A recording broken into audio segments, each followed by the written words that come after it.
This is a cable car driven by an Arduino. When the operator presses the button, the cable car sets off across the snow field, and after a kilometre, on a crest, there's a massive mast where it meets its companion.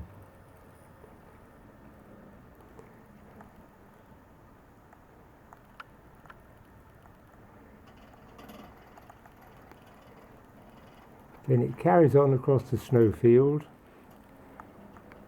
to the base station. Where do I press it up there? The other end, yeah.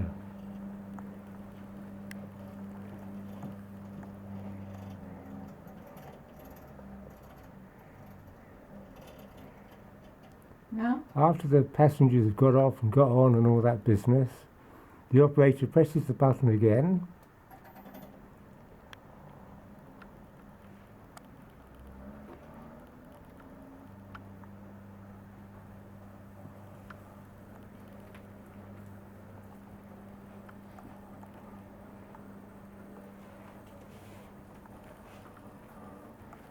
They meet once again at the tower.